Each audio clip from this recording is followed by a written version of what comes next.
Hi, everybody. We're just giving about 10 seconds or so that people can file into the room. Everybody will be starting in about a second. Just letting people file into the room. I see the attendee count going up. While we wait for more attendees to join, I see it continuing to tick up. Why don't you put in the chat what you're hoping to learn about ABM from this webinar, or where you're from? That's also always really fun. Alrighty, so we're gonna get started, gonna get kicked off right away. So thank you everybody so much for attending. My name is Gianna Whitver. I'm the founder of the Cybersecurity Marketing Society, one of the co-founders of the Cybersecurity Marketing Society, a community for cybersecurity marketers built by cybersecurity marketers. And I am so pleased today to bring together amazing speakers to talk about the topic of ABM and how to orchestrate and build it. So we have Merav Keren, the Director of Marketing for Cato Networks. We're so excited to have you here. And of course, we have Avishai Sharon, our favorite ABM platform, at the CEO of Trendemon. And we're so excited to have you here moderating this and joining together in a discussion on how to build ABM for success. So just a few quick housekeeping things. Everybody, this webinar is being recorded, and also we'll be taking questions at the end. We're going to do about 30 minutes of discussion and then 10 minutes for questions. So feel free to drop the questions in the chat or in the Q&A box at the bottom of the screen during the webinar. And I'm going to pass it over to you, Avishai. Thank you, Jana. Always a pleasure to be here and have these events. And much more to thank, of course, Merav for joining me in this talk. I think just to kick things off, I think Merav, if you can give us just a quick background in Cato and before Cato Networks, and then we can talk a little bit about how Cato Networks ABM marketing looks like and works, and then we can dive into some of those topics of how that actually came to be. We discussed beforehand, I think we've had a long journey together. And I think we've been able to see kind of that growth take place. So it's interesting to kind of unpack it and see how it actually came to be and the learnings from that. I'm sure a lot of our audience would be happy to hear and get your perspective. But let's start just from your background. Great. So hi everyone. Great to be here. So right now I'm a marketing director at Cato Networks. I started out, my first marketing gig was at a B2C company. I was very small when I started. I didn't even mean to get into marketing. I was the assistant to the CMO, and as time went by, I saw how interesting the marketing department was, and I asked for more and more responsibility, and I became more involved with the marketing day to day. I started in a company that was about 30 people, and by the time I left, there were 600 plus. So I really got to experience different things in online marketing. And since it was a very successful time for the company, everything was at a huge scale. Budgets were millions a month. Everything was very measurable. It was just kind of a very fun time to start my online marketing journey. I had a chance to be in a senior position, founding position in a small startup after that, which also I think gave me a lot of perspective into what goes into really starting a company from scratch. I did everything. My title was VP marketing, but when somebody needed to hit EKF for for new cups or mugs, I was that person as well. I just did everything from everything. I trained salespeople. It was a very interesting experience. After that, I worked at a marketing technology company at ClickTail for 3 years. I think that was my first experience with B2B, and I think I learned a lot about the similarities and differences between B2B and B2C, and what I can do to maybe, how my experience could translate into the B2B world. And right now I'm almost 3.5 years at Cato Networks. Maybe I should say something about what we do here. So Cato Networks was founded about 5 years ago. by two industry veterans who almost need no introduction, Shlomo Kramer and Gur Schatz. This company is the solution that we're offering is basically a convergence of network and security in the cloud.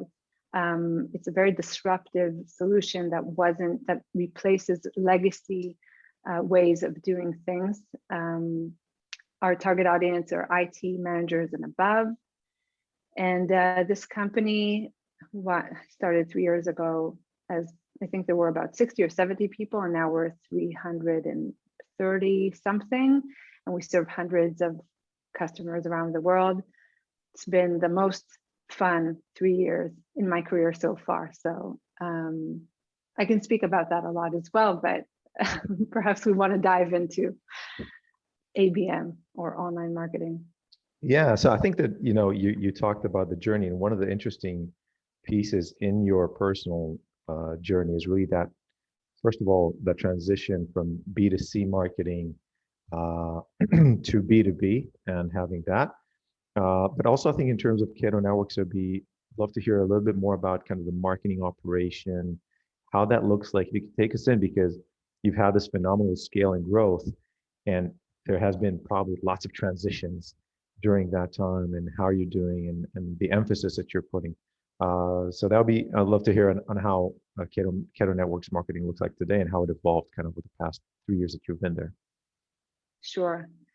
So when I think about what we're doing in marketing, I always think about this organized chaos situation where there's so many things going on at the same time. And when I first started, I got these questions from other departments, like, what was the best campaign in the past 6 months? And just handling that question was like, what do you mean? Where? In the US, in Europe? Do you mean a webinar? Do you mean, was it a best campaign in terms of net new customers, qualified, conversion rate? Like, what are we, just answering that question, you have to think about so many metrics that go into like the campaigns and the efforts and the resources that you use every day. And you realize how many things go into it. So I think the common thread in everything that we do in Cato is that we try many, many new things every day, every week, every quarter. We are very tech oriented. So we have a lot of SaaS applications that we use in marketing. Some of them are very small. Some of them are enterprises in and of themselves. And we think a lot about content. I think that is also something that is a commonality, that even when we were much smaller, and even as the strategy slightly changes and adjusts to what the way the market is going, content is very important. So we have a lot of automation and a lot of kind of content creation sessions that go into everything that we do. Right. So, you talked about organized chaos, and I just want to show this slide, which I think is mind-boggling. You've shared this with me. Yeah. This is like the journey of an account. And I think this captures really the essence of how, there's a lot that we're doing that is not in our control. There's some that is. We have to know what is in our control and what isn't in our control. But then maybe take us through to how do you organize this chaos? Yeah, I think a lot of it is out of our control. A lot of it is like, if you build it, they will come kind of state of mind. I'll just explain what we're seeing here. So basically, each color represents one person, and I took the more meaningful, each I guess cube there is an engagement. So you have a bunch of different people engaging in different ways over a timeline that starts more than a year ago. And you can see the progression. You can look at this from different angles, right? You can see when specific titles get involved in the buying cycle, when they start looking at the website and experiencing it and getting more content. You can see where the more senior people are involved and how that kind of correlates to the life cycle or the buying cycle.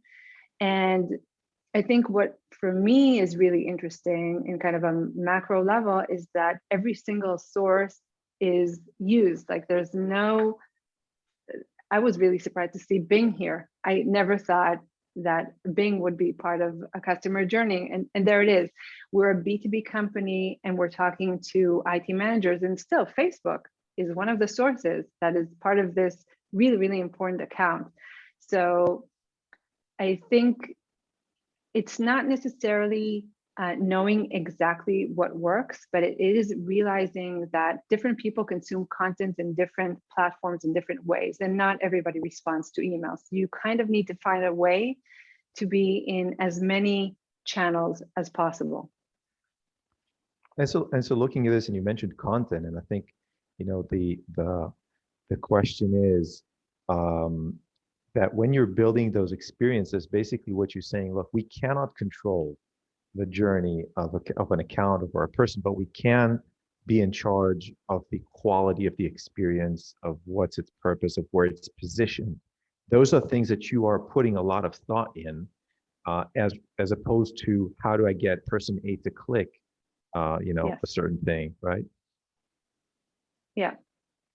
So I think this is something that we think about a lot, because our solution isn't something that, you know, there isn't a point in time where something happens. Sometimes in cybersecurity, this happens, right? You're under attack and you need a solution and you just buy whatever you need to buy to get out of it.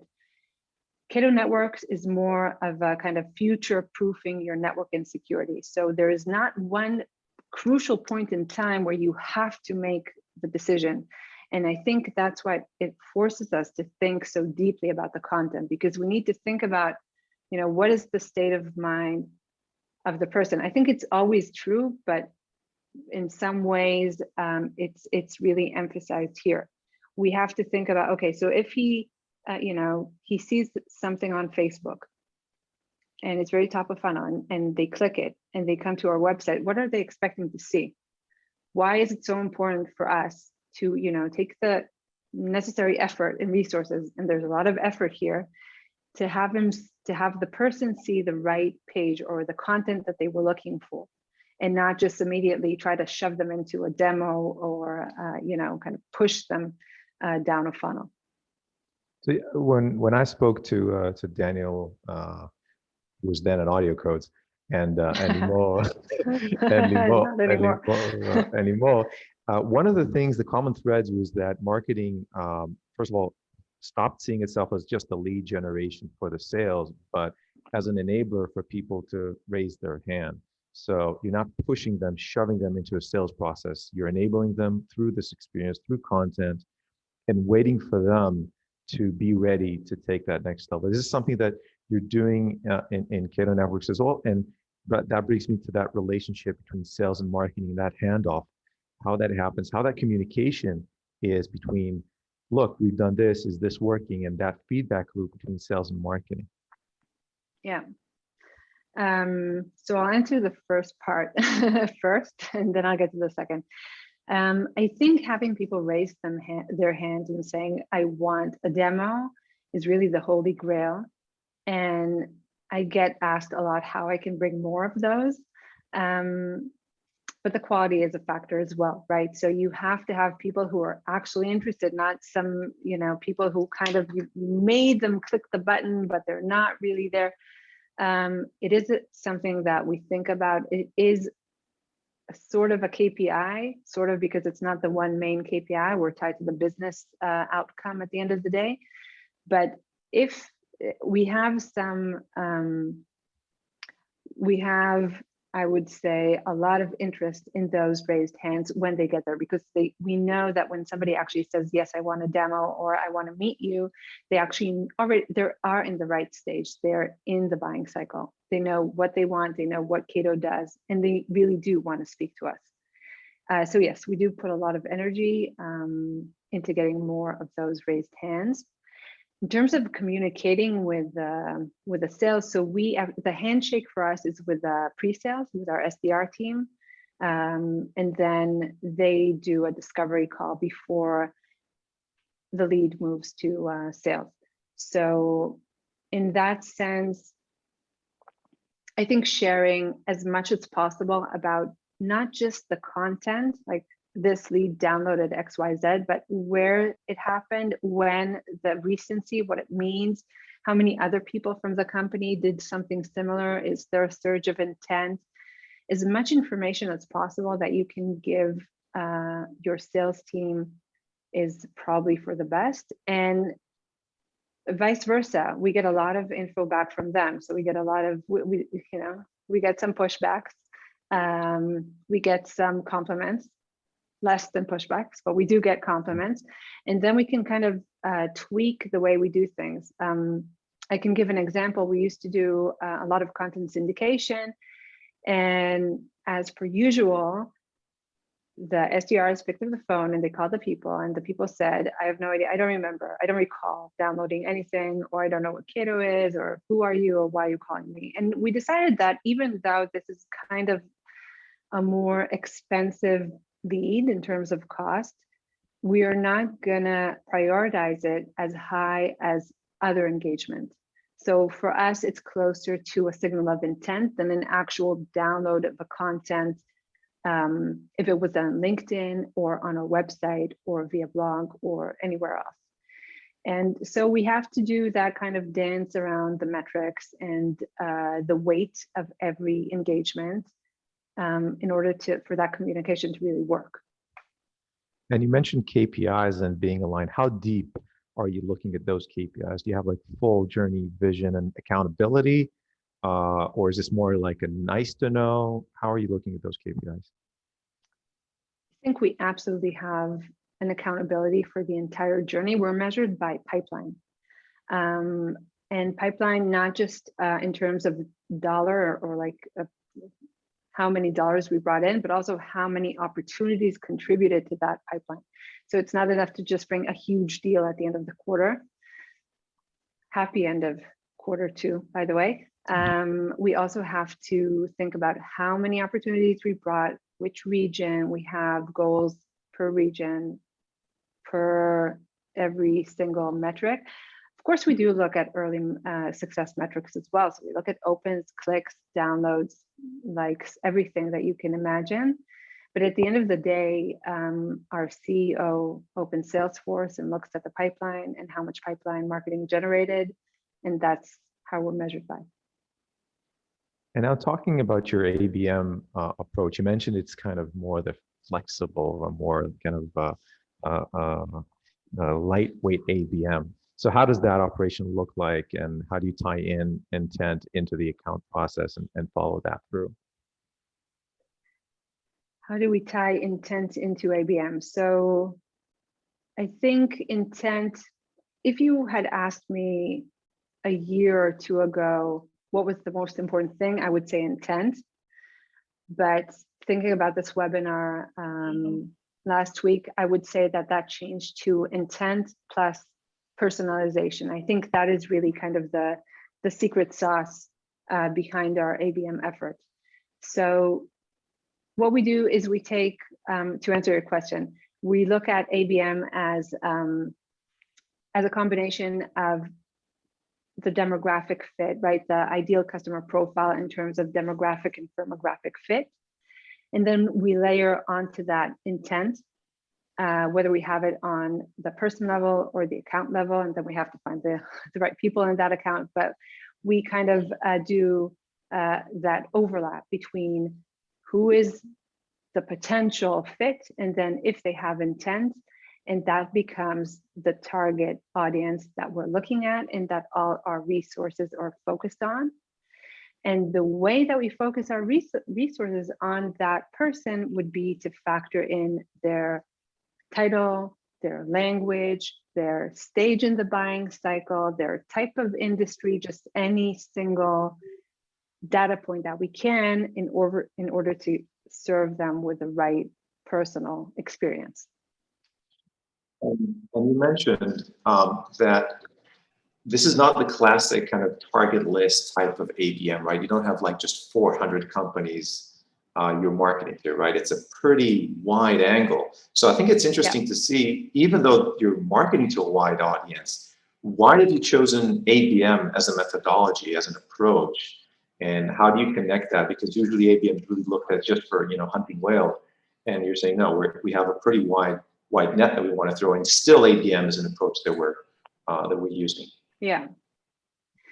So you're absolutely correct. We don't have a set list of accounts. It's not pure Fortune 2000 list that starts and ends at a specific point. I guess the reason to do ABM and not a different strategy is that we see it's working. I mean, from the side that you can see, we do see that there is a buying committee or there is a process, and we do need to touch several people within an account. I think that there are even more, I would say, practical or pragmatic reasons behind ABM. One of them would be if you're a small brand, like Cato is, still not a known brand, and you want to seem bigger than you are, then it's probably a good idea that both, your buyer or your champion and their CFO and CEO see you, right? See the brand. So when you as the champion come and try to speak on behalf of this company, they don't tell you, I've never heard of this company before. So I think it serves several purposes, but at the end of the day, it really does show its effect. You can see very clearly that it's working when you reach several people within a company. So of course, I'm biased, but I think that the ability to be personalized and to be very contextual to a certain company, that has a lot of power. So, and the challenge is to do that at scale, right? If I just have 10 potential customers, that's not an issue. But if I'm trying to market to 10,000, how do you become personalized? And I think that takes us to the next maybe topic that we discussed, which was Cato is not big, right? 300 employees. It's still a small company, but you are adopting, and I just want to show you, this is, quite a lot of tools and tech stack. And my question is that one of the things that I usually hear when speaking to companies is that their fear of bandwidth. Our team is so overstretched, so overwhelmed. The fear of bringing another tool that would, stretch those resources even further. You guys are taking the opposite approach. We're saying bring them on and we're going to deal with it. How do you we'll work it out? Yeah. How do you do that? What's your approach? What's your secret sauce to being small yet leveraging such a huge amount of technology? Yeah. Well, first of all, we love tech, right? We love it. We're not afraid of it. We know how to work an API. Everybody here is very hands-on and knows how to kind of make that connections. But I would say, as kind of a basic philosophy or a way of looking at it, if it's a platform that doesn't take 100% of your time and you can see the benefit, even if you use just 20% of it, even if it's just, for example, Trendemon, just set up the basic things and you leave it and you don't look at it for 2 weeks or 3 weeks, and then you come back, it's still a very good reason to do it. You will still see the touch points and you will still be able to prove the ROI in a sense. So even if you don't use all of the fancy, features of X vendor, there's still a lot to be said about just, giving people the option to experience your website or your email marketing or your social presence in different ways. Because as I said, not 100% of people will answer your email. You have to be there in different ways and different approaches.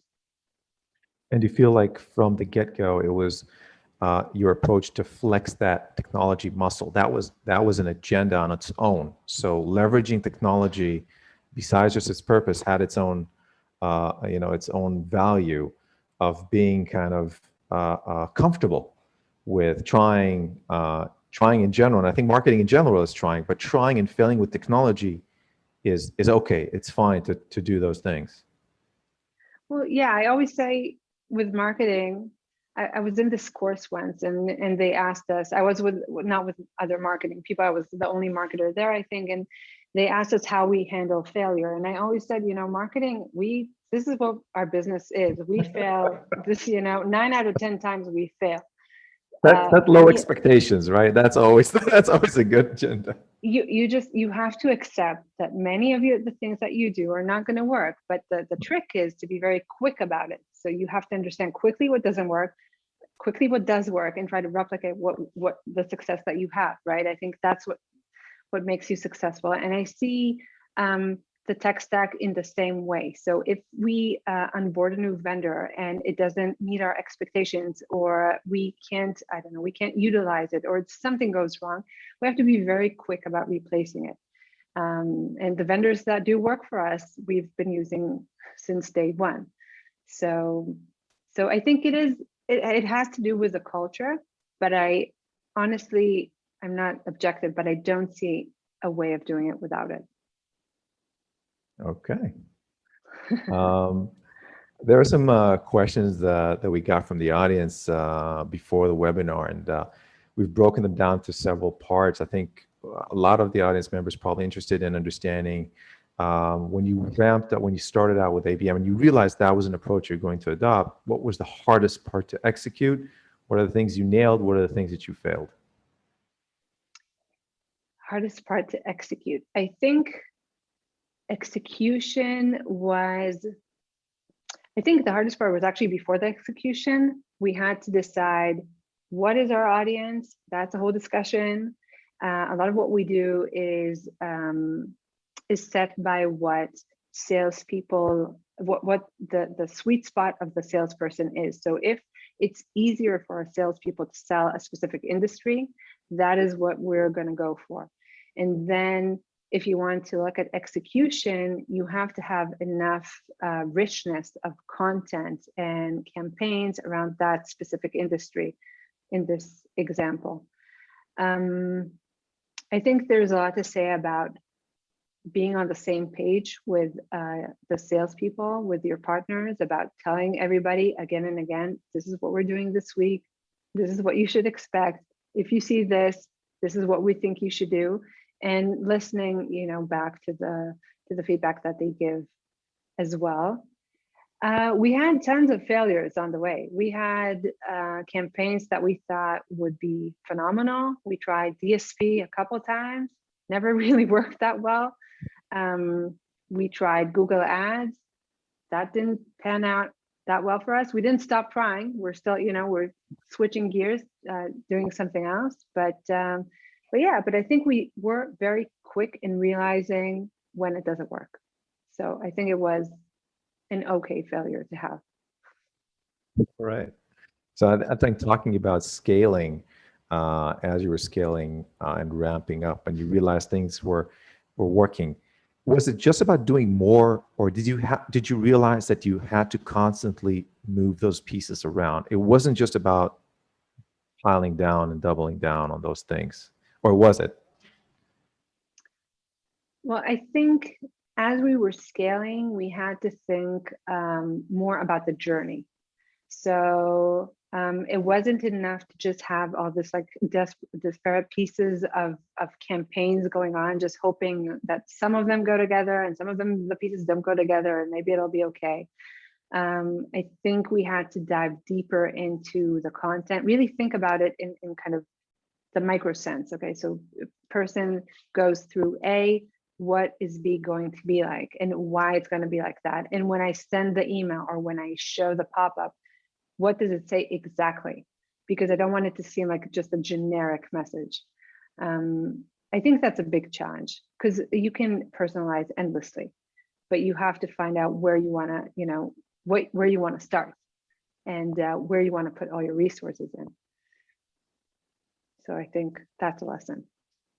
All right. The other thing is really measuring success, and because those things take time, like talking about an average sales process, if you can talk, we're talking about months, right? Months at a time. There's going to be a lag between the efforts that you put and the outcome. And there has to be that place to, like you said, with a dialogue with sales, it's going to be like, we're on the right track or not. How do you know you're on the right track? Especially when you're starting out. Oh, that's a really good question.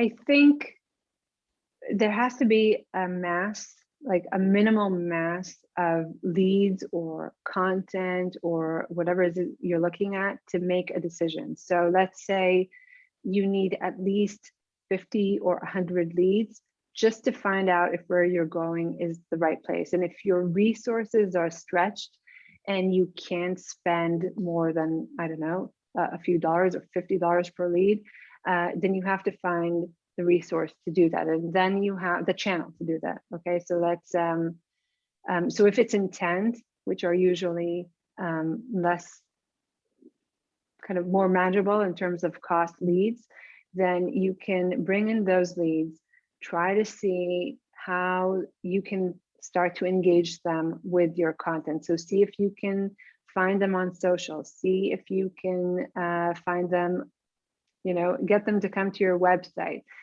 email market to them, see if you can kind of raise the engagement level there, because you have the people that you know that are a good fit, right? They don't know who you are, right? They don't know who Cato is. They could be perfect for us, but they have no idea who Cato is. So we have to find a way to reach them. And I can go into this in great depth, but in a general sense, I would say that once you decide on what is the minimal group of people that you want to test, look at the early success metrics, see if they're responding, see if there's a sign of life, if people are downloading, if they're engagement, if they're coming to the website, if they are qualified and reach your pre-sales or sales team. See if 100% of them are rejected, then something is wrong. If it's bad data, then, you know, switch sources. But do look at the early metric, early success metrics, see if you're on the right path. And then if everything looks okay, only 10% are rejected, only, you know, 5% are bad data, people are engaging, then, you know, give it some time and see, pause, maybe switch off the budget for a bit and see how they evolve into opportunities, hopefully. And it maybe if they do, you can go back and double down on that source or campaign. So basically in those early stages, it's just seeing that they acknowledge your existence, right? They realize that you're there. There are some touch points, even if they're not, you know, even if they're not signing up or doing something that's very kind of out in the open. I think we see that in our data that about 45% of the journey on your site is anonymous. So people are engaging with you, but they're not always willing to expose themselves, especially as they know that once they do, you know, there'll be follow-ons, there'll be discussions. Right. And so it is about kind of being aware and listening to those earlier signs of, yes, I realize that they are acknowledging us, they're coming to us, we're on the right track. So once you see those heartbeats along the journey, you Sign say, of okay. life, absolutely, yeah. And I think at this point, we know so much about our audience. We really don't need them to sign up. We already know who they are. We can see them on LinkedIn. We can find them in Zoom info. We can use all of these different technologies, which are not so difficult to use these days. And so we don't need to ask them all these questions and put all these gates necessarily. We just need, you know, we just need them to do something, and then that's a way to open a conversation or communication. Okay. One aspect was that we wanted to talk about this past year. We have like 5 minutes, so I think, you know, the past year has been just complete turmoil for many things. Some aspects were good for business, some aspects were probably challenging, but you had to adapt, right? You had to have a response. If you did the same things, there was something wrong. What were the things that you kind of took a hard left over this year, doubling down or stopping to do in light of past 12 months, 18 months? Yeah, was an interesting time, still is. So in terms of campaigns and sources, obviously we moved everything to online. We didn't have a strong focus on field marketing before as it was, but all of those plans, as they were just kind of were put on hold. So everything became online. We did onboard a new webinar platform, and a few other kind of vendors that really helped us with the user experience. Everything became easier, so we could offer our content in a more accessible way. We had our webinars running several times a day instead of just once. We could let people view the content as they wanted to, when they wanted to. It was always available. That was just one example of something that we did, and it really seemed to resonate. We happened to be there at the right time. I think on the back end of things, behind the scenes, there was a lot of emphasis on syncing and making sure that everybody's on the same page. We didn't meet in the office obviously anymore, and we weren't used to working from home. So a lot more meetings about what everybody's doing and what's going to happen next and how everybody is, and can we help anybody who can't work right now, and doing those kind of, I guess, meetings just to synchronize everybody. That is probably the main thing. Awesome, and we're getting a lot of questions in real time from the audience. I just want to touch on a few if we have a few. John, Sure. you wanna take us through them? So we have a ton of questions. Everybody who asks questions, feel free to. Do you guys have a couple more minutes after the 40 mark to take a few extra questions, Merav? Sure. Okay. Sure. Great. Absolutely. Good, because I already promised that in the chat. So everybody, continue asking questions. If you don't get your question answered, we will follow up with you via email afterwards. It's something we do here at the Society. All right, so there's a question that came in through the Q&A box from Samantha Jackson. She wants to know, who is involved in deciding which accounts to include in the ABM program? Was sales involved, and how did you get to be part of that process? And in general, can you just talk a little bit about the process? The process of deciding on the audience.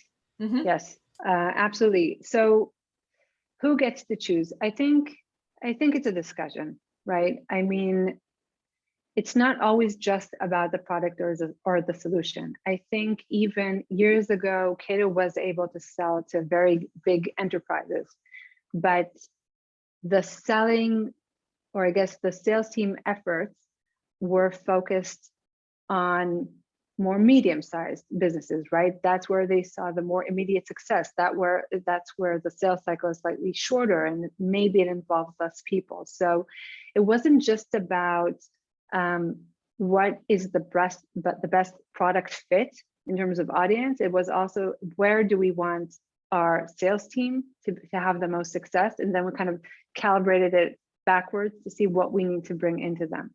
And was I part of the discussion? Yes, I was. I think there's always it's always a good idea that marketing is in the room, because sometimes these discussions happen and you can, the conclusion is, okay, we need to have more events in, I don't know, China or somewhere. And the marketing person comes in and he says, yeah, but this event happens once a year. So I'm sorry, we can't do that. Even though it's the best people and the best fit and everything is great and it's 100% conversion and we get the best deals, it only happens once a year. So we're going to have to do something else.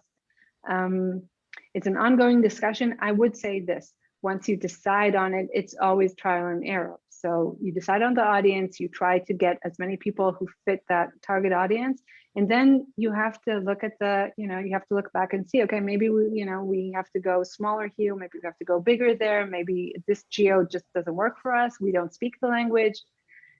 This is something that has to go on continuously all the time. Yeah, from what I've seen, as from our membership, and I come from the cybersecurity marketing perspective, you can get locked in on the wrong audience if you're not really careful, like you just said, like, oh, we want to do this big event in China, it happens only once a year. Okay, what do we do for the rest of the year? We're putting all of our budget into that, like we're only going after enterprises. You were saying the sales cycle is shorter for MME, which is better for the sales team. Of course, we want bigger accounts, but sometimes faster accounts is just as good. Okay, so we have, again, so many questions. And Avishai, feel free to chime in too. A lot of people want to know about your tools. Like, a lot of people want to know about your tools. Tech stack is such a hot topic. Can you talk a little Yeah. bit about some of your personalization tools? There's questions about specific ones. I mean, highlight if you want to some of the Yeah, I don't even think I probably left out some of them. I get a lot of calls from people asking about different tools because we've tried them all, I think. So basically, start from the small circle about the who, right? So if you have some agreement about where your audience is and who they are, you want to get as many people as possible there. I think that in terms of resources is something available even if you don't have a very high marketing budget. So things like Zoom Info and TechTarget can really help just finding the audience, even if you don't do anything with them. TechTarget is an intent vendor. They do other things as well, but I would like to emphasize just the intent part there because they can show intent of specific people within an account. Bombora shows intent on an account level.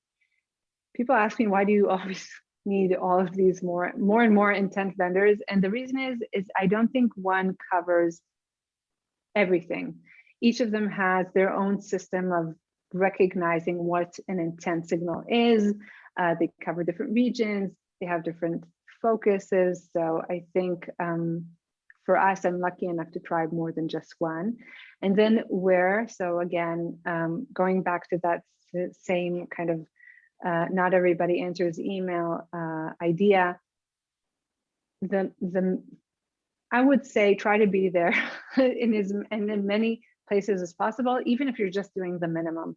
No one person can handle all the social media, PPC, SEO, email marketing or nurture, everything. There's not one person who can do that all, but yes, do a one-time investment in having a good social profile.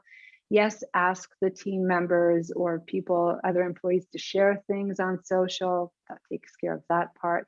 Have set up at least one email drip campaign that catches, I guess, kind of the commonalities that you think are there, tested later to see if it's doing well. And I don't know how much time we have, so I'm going to go to the outer circle. I think that is where things get the most interesting, how to really engage people. There's not one secret here, but I would say that there's just endless possibility here. So if maybe Avishai wants to speak about it, but if we're looking at Trendemon, when I first started at Cato, full disclosure, I didn't have a lot of time to manage the Trendemon features and accounts. I think I set up like probably the bare minimum that I had to do. I looked over it.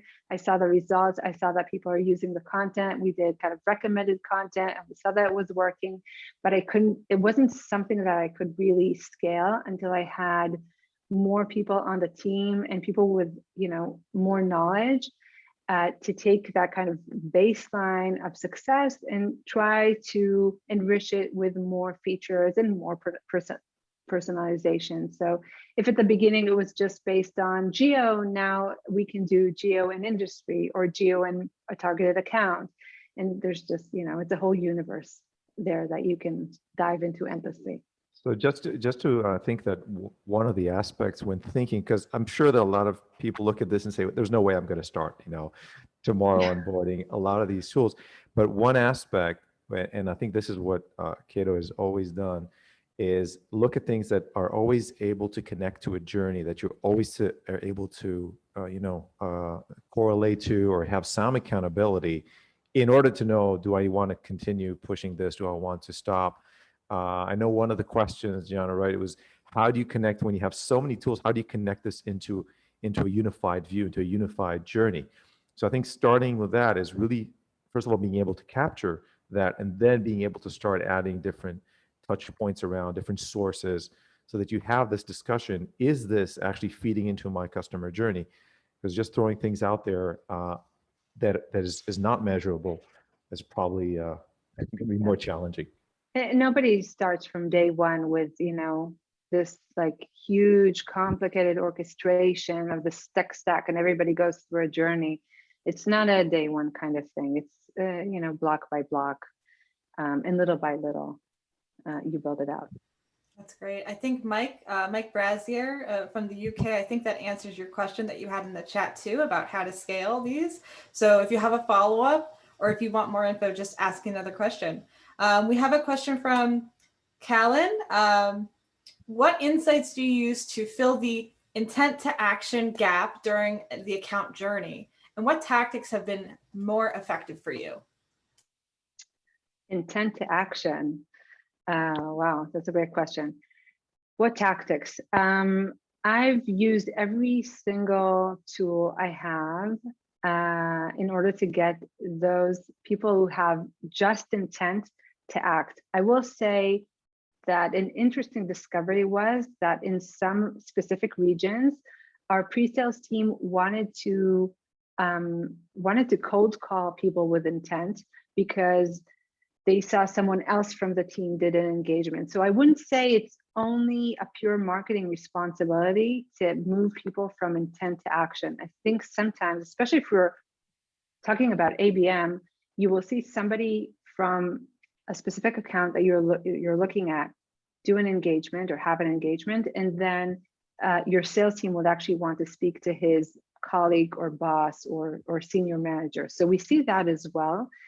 We do everything we can in order to surface that data. So when we get a signal of intent, we have that in our CRM as well. So our salespeople, our SDR team can see that right at the get-go. It doesn't get MQL'd, it's not a qualified lead, but if it's a targeted account for them, or if they see something that they want to go after, they have the context of what intent was there and how they can talk about it. But generally speaking, I guess it's not surprising. It would be very top of funnel content that usually gets that sign of life that we mentioned before. So surveys, analyst report, third-party analyst reports. We have expert course on a subject that is very Cato related. So really kind of the more educational top of funnel material did very well. And I think mitigating that top of funnel type interest with having all the data on the specific person and knowing that there's also the intent kind of gives you the full picture of somebody who could be actually very, very interested right now in your solution. So I think this is really about allocating resources, and I think those intent signals help the marketing team understand. We see this with many customers, that those signals help them know which experiences maybe they should put more emphasis in personalizing, which content they want to put more emphasis on. So it's a good signpost that helps you orient, because you can't serve everybody and you can't give everybody kind of the best experience. But now you're going to have these lighthouses and those indicators to say, okay, we should probably invest more in that experience. You mentioned surveys, and I think that is also a good small step to start getting those signs of life from that intent. Is this something of interest? Would you like to get more? And start this discussion in a very lightweight, as opposed to kind of, I think, the sales time. Okay, let's talk. Yeah. Are you ready for a demo? and going there, which could also be intimidating. It's always that dance between Right. engaging and conversing. So right, yeah, get that kind of frictionless content, right? If I offer a Gartner report, who's not going to want to read a Gartner report, right? Or if it's a survey, yeah, I mean, I'm not selling anything. It's purely educational. So yeah, I absolutely agree with that. Awesome. We have another question. This one is about budgets, ABM budgets, and how you're splitting your budget. So, strategically, high level, how are you splitting? What is the ratio of the budget split into tech stack resources, which tech stack versus resources? Sorry, hold on. A, tech stack. B, resources, which is all tactics, creative, editorial, campaign, etc., human resources even, and then C, ad spend. So how are you sort of, how do you envision, or how do you guys, decide how to split up the budget? Well, again, that's a tough question. I think I'll answer that in maybe a different way than expected. I think once you have the benchmark of what it costs you to get an intro call or whatever success metric that you're looking at. So if it's a meeting or an opportunity, once you know approximately how many dollars it costs you to get to that point, let's say it's $1,000, then you have a benchmark which you can kind of compare all the different efforts to that benchmark. So let's say it's $1,000.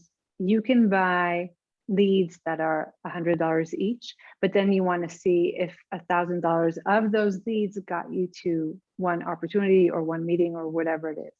If you are looking at a tech stack that costs you $20,000, then you know at least it's not a pure ROI calculation, but it does keep you on track from spending more than you want to spend, and it does help you see where the success is. I usually POC every single vendor that we work with, and that's it started as kind of a company policy, but it's been so helpful for us to really evaluate things. So even if it's a 6 months POC, you will have enough time to see if it's worth it or not, usually.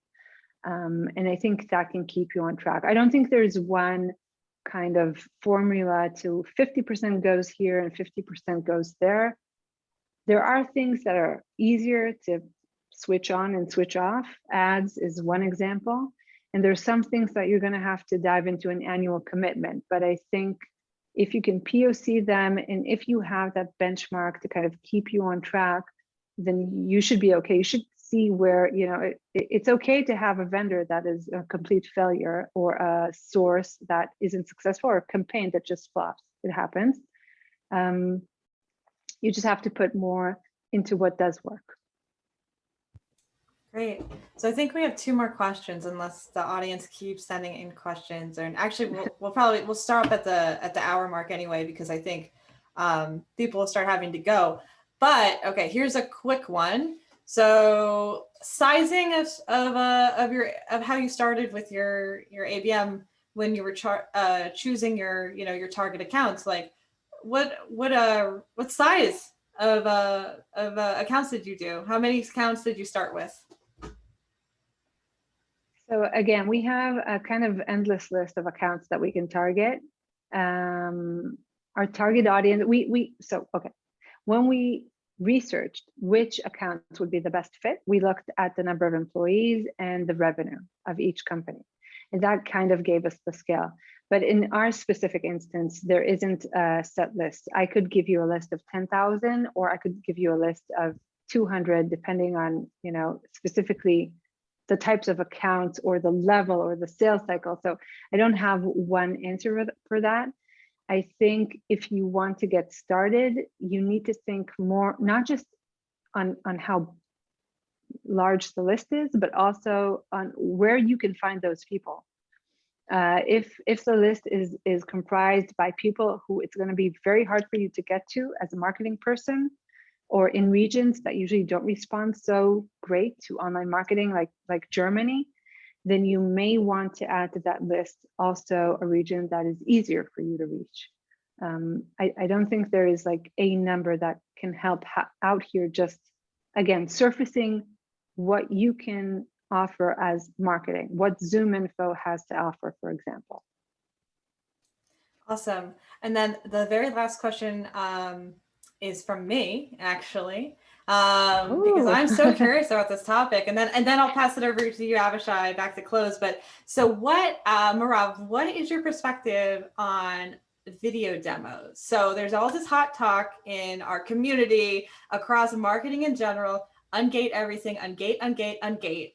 You know, let prospects and anonymous traffic just go on your site and see anything except for Gartner reports. So what is your thoughts there? It's I'm always curious to hear about what marketing leaders think about this movement to letting people explore freely on the site. I think, well, actually, there are 2 sides here to this question. Yeah. First, regarding ungating, I think it can be very very good when you know who the people are. So again, you don't have to have people sign up if you already know everything about them.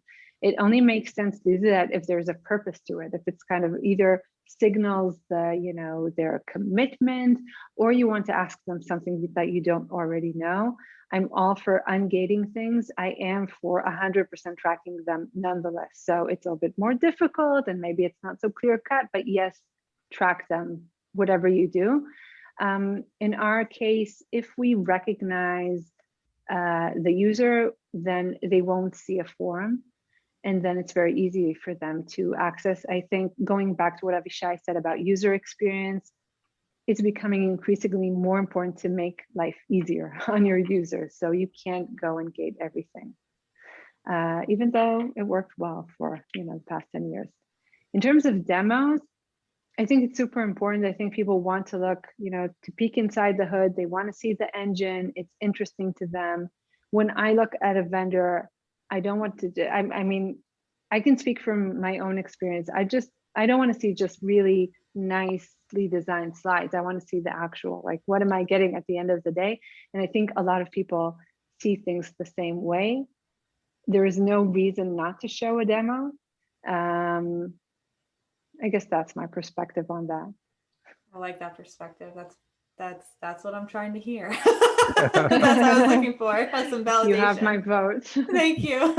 Avishai, what do you, I'll let you also answer that, because I know that Trendemon, is able to deliver content deliver to specific companies. So in terms of navigating and in terms of user experience on a website, do you have any closing thoughts there? Yeah, I know we talk about gating versus guiding. And I think Merav nailed it on its head. If you have the data, if you can track, if you can get inputs and the signals, and you can have a more seamless experience, always go with that, because you never know the deals that you lost before a user kind of switched off, right? You always know the deals that you lost after they signed up. But we see that there was a lot of missed opportunity due to bad experiences. And people who want to know about your product, want to know about those things, you need to let them, and you need to give them that opportunity, and let them be in charge of when they're willing to make the next step. I haven't heard of anybody who tried to buy a product and had a struggle reaching a sales rep, right? They know how to do this. They know how to get there. It's about really thinking about their experience in the right stages. So I don't think that it's just about, hey, here's our product the first time you come in. Hey, you know what? Watch a demo. Maybe it is really getting to know you. What's your topics? And then you can craft that without even having to know specifically the email of that person, and kind of just pushing into the email nurturing. There's a lot of nurturing that can happen, a lot of guiding that can happen in that more seamless way. And we're seeing more and more, especially, we're getting to marketers. Marketers are used to playing with a product. They want to see it, right? Like Merav said, they want a hands-on kind of look what's happening there. So in our domain, that's I think a very strong. It's interesting to see that it's coming from cyber, which kind of seems like kind of a very heavy IT seesaw kind of area. That is also kind of an approach that is being adopted. Absolutely. It's the B2Cification of B2B, or whatever the buzzwords are. So if anyone has any last questions, shoot them in the chat. We're not going to answer them, but we'll follow up with you via email. And Avishai, why don't you close and tell everybody where people can find you? Oh, sure. So Trendemon, trendemon.com. First of all, I want to thank you all for joining us, and especially to Merav and for staying and sharing us, really like giving us a very detailed look under the hood. I really appreciate it.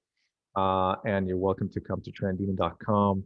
We're POCing also a very kind of try and buy new approach. So if you want to test drive a more lightweight solution, get an audit of seeing how your content works, you're always welcome to give us a shout. And again, thank you so much. Awesome. Thank you, Merav, so much for being here. Thank you, Avishai. Thanks everybody who attended. Really appreciate it. If you want to learn more about Trendemon, it's trendemon.com. Like Avishai said, I put it in the chat. And if you want to learn more about the Cybersecurity Marketing Society, we're cybersecuritymarketingsociety.com. And we host events like this with leaders and experts all the time. So hope to see you at a future one. Bye. Thank you. Bye-bye. Thank you. Bye.